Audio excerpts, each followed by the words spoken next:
Permettez-moi de dire qu'il n'y a pas d'âme dont le vase de terre soit tellement de terre qu'il est impossible de voir le trésor. La beauté du trésor est mise en valeur par le vase de terre dans lequel il est placé. Paul était un homme, un vrai homme, mais la vie du Seigneur resplendit au travers de sa vie. Il n'était pas un automate. Il avait des sentiments.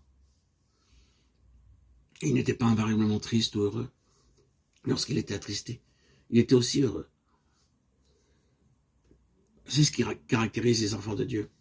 Même quand les larmes coulent, le visage peut exprimer la joie.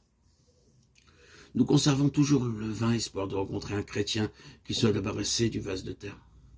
Cependant, lorsque nous rencontrons de véritables enfants de Dieu, nous reconnaissons immédiatement leur caractère distinctif.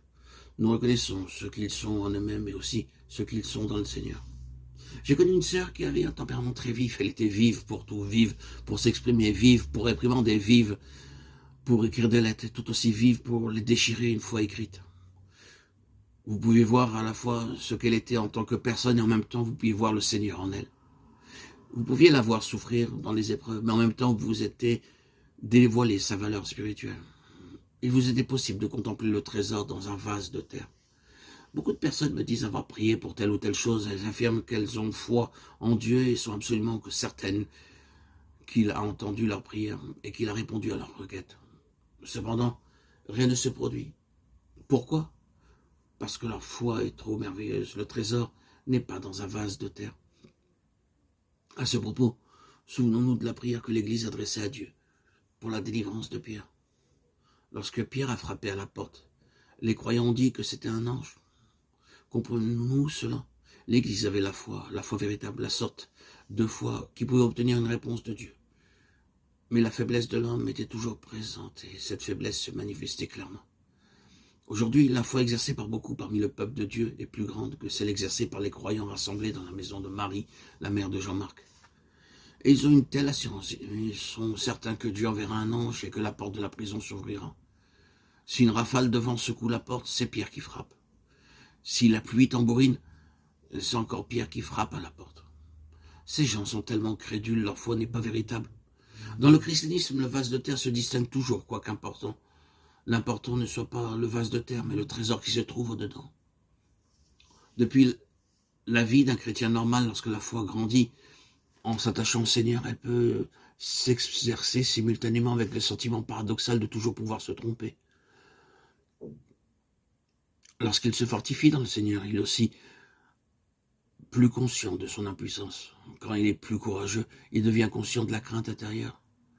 Quand il est plus joyeux, un sentiment de détresse le saisit.